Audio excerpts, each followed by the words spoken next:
16 or 17% overall. Like I said, this gelding just finished a close-up fourth last time in his only start, only missed by a length and 3/4, and was bet at odds of 7-2. So good post again. Um, Kind of had some steady trouble last time, but like I said, I think in the clear today with Flavian, you may get even a good price on this runner by Finnegan's Wake. So look for the three Magellan Rim to be there at the finish. The second runner I'm using in this particular field, who I like the best of my three, is the six Aquinia Arrival or Enquincha Arrival. Peter Miller trains this coat by Carpe Diem, and Abel Cedillo is going to ride. Now, this coat is exiting the Grade 2 Best Pal, which, of course, is on the dirt, but was the 2-1 favorite. Now, I go over to the Tomlinson numbers, which is the turf figures that are calculated by breeding and index figures and all that kind of thing. And at 353 for distance on the turf and 328 for turf breeding overall, this coat looks like he's in the right spot. Was bet in both starts, actually, even in his Churchill Downs debut. So this is a Kentucky bred, and coming into this particular race, I think he's going to take the dirt to turf like a duck to water. And at 5-1 on the morning line, you may get somewhere around that. I think somewhere around 6 or 7-1, just because you don't see any turf runs, or even you do have one work or two works on the turf. But I think somewhere around 6 or 7-1 will be an honest price that you will get with this particular runner by Peter Miller. Actually, my top choice of the three runners I'm going to use in this leg. The final horse I'm using in this leg is the 734 Coupe. Now, 34 Coupe is making just his second start. First start was on the dirt for a maiden claiming $50,000. Set the pace in that particular race, was a little keen, a little headstrong. And trainer George Papadromo is taking the blinkers off, going from Drayden Van Dyke to Mike Smith. And since that last run, has had a nice 48 flat work on the track, even though it was not on the turf. Shows that this coat by Runaway and Hyde, it looks to be really sitting on top of a big effort. So the 7-horse 34 Coupe is the third and final horse I'm using in this leg. The Tomlinson numbers at 327 and 363 are excellent. So look for a big effort for this coat taking the blinkers off today, and should be sitting somewhere in mid-pack before they turn for home. So 3, 6, 7 in the 8th race at Del Mar, the 3 Magellan Rim, and then the 6 Aquitania Arrival, and the 734 Coupe. So the 9th race, the 4th leg in the late pick 5, is the Grade 1 Del Mar Futurity, run at 7 furlongs. It's $300,000 for 2-year-olds on the main track. And this is a very interesting race. And when I did the Saratoga late pick 5 earlier this morning, I mentioned the horse Wit, who's going to be probably the favorite for the hopeful back east. I mentioned how I thought that Wit was a potential superstar, and I thought that maybe Wit should have come to the West Coast and get a race on Del Mar surface before the Breeders' Cup, but obviously that's not to be, and the track ends up sloppy at Saratoga today. So what kind of effort we're going to get out of Wit and the rest of the field out there, we don't know.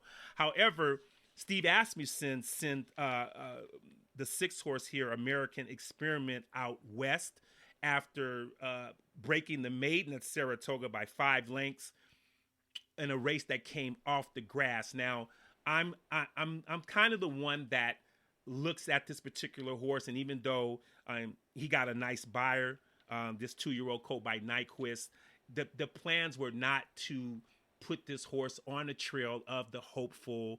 I think that Steve looked at this race and says, there's some runners in here that look strong, but I think I can get a piece of this, maybe even win.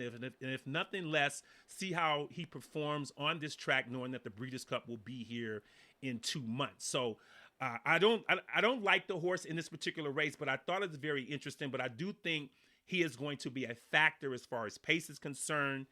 And another thing too, I thought that, I looked at Ricardo Santana back east today in the hopeful. He's riding Gunite, and I don't think Gunite has that much of a chance. And I'm thinking that if the 6-horse American experiment had a big chance, that Ricardo would have been on an airplane last night or yesterday to ride this horse. So Rispoli is going to ride. Umberto Rispoli is going to ride. So I'm not going to give this Nyquist colt too much of a chance. So having said all that, I'm just going to go with the 2 Bob Baffert runners, Pinehurst and Murray. Murray seems to be a spectacular kind of anything. Won this colt by Street Sense, won his only start by 10 lengths going away, came back with some blazing Del Mar works, and the buyer was actually lower than his stablemate, the 4 Pinehurst, but that was at a different distance. Looking at the distance for the Tomlinson number, Pinehurst does have a bigger number at 376. So, but looks like Pinehurst did a lot more work. Ended up just winning by half in his only start. So it's kind of like splitting hairs. Baffert's holding the aces here. I'll just go ahead and use both of those runners in the race, and I think I'll be home safe in this leg.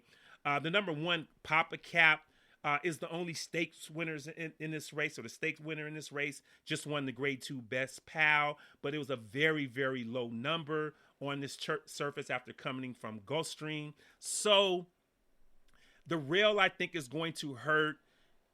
He's not faster than, he doesn't have the speed, I think, as Pinehurst or Murray or even American Experiment.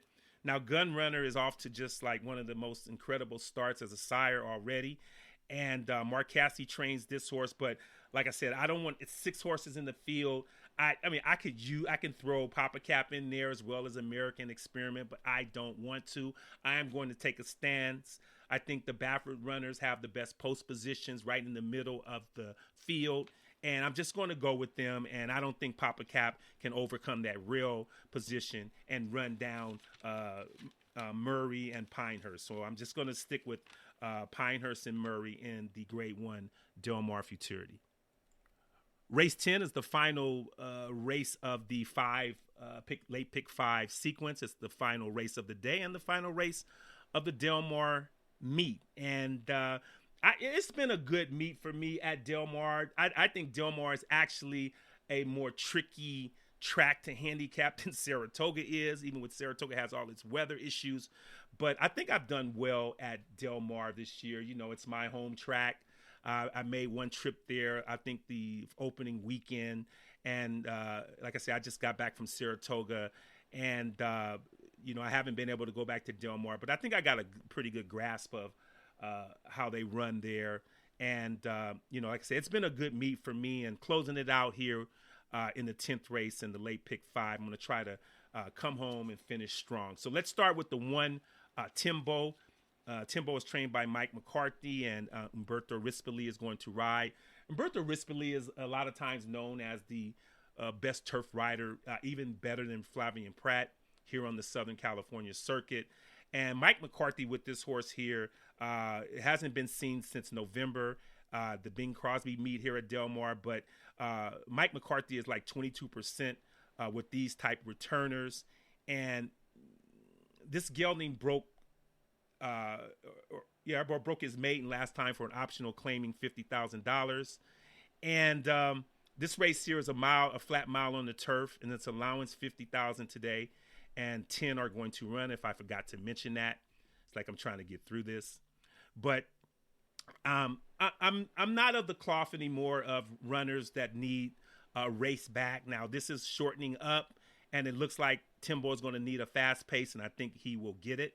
So this Carpe Diem gelding should be able to save a lot of ground from the rail, and then I think that he will be a factor coming home late. Like I say, Mike McCarthy is a good 22% with these type layoffs, and like I say, he did win his last race at Del Mar back in the fall of 2020. I'm using 3 horses in this leg. The second runner I'm using is the 4 Muay Thai. Now, this Irish bred gelding will be ridden by Joe Bravo. Now, Joe Bravo is ending a excellent Del Mar meet, which I predicted he would. Joe Bravo is an excellent turf rider. Del Mar is a turf meet. And John Sadler's training this runner and ran an even race last time, as even as you can get, and making his third start at the meet, got claimed a couple of runners back. So this is the second time running for Sadler. And I expect a big run from this gelding today. Good post position. As I said, Joe Bravo's riding for the third time this particular meet. I think the third time will be the charm. And I'm looking for Muay Thai to be right there at the end. The final runner I'm using in this sequence is the Seven Stones River. Craig Lewis will train, and Juan Hernandez is going to ride.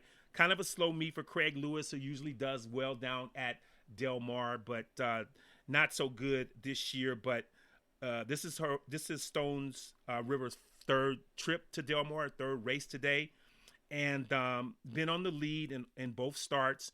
Will be on the lead or should be on the lead today without any gate trouble. And I think that switching to Juan Hernandez from Kyle Frey, who jumped ship to the 10 horse in this field, I think this will just kind of be a little better. 2 races back, Juan Hernandez rode this gelding, and kind of the same result, set the pace, kind of got passed at the end. And the race that he came out of, the last race, a 135 flat, is very, very good. So, like I said, I hope this time is good for Stones River. He's going to be in front turning for home. And hopefully my 4-horse Muay Thai and the 1 Timbo will be in close pursuit. And one of my 3 can come home on top. So that's it. $54 late pick 5 at Del Mar. Ending on this particular note, thank you for listening to all of my broadcasts. I'm not going anywhere. The Santa Anita meet is coming up. Belmont is coming up. And, of course, Breeders' Cup in a couple of months. So let's see what we got here. And good luck. Once again, try to play some pick 3s, some daily doubles in that sequence as well. Thank you for listening to Thoroughbred Ticket. This is your host, Kenneth Moultrie, and I'll see you again on another show. Take care. Bye.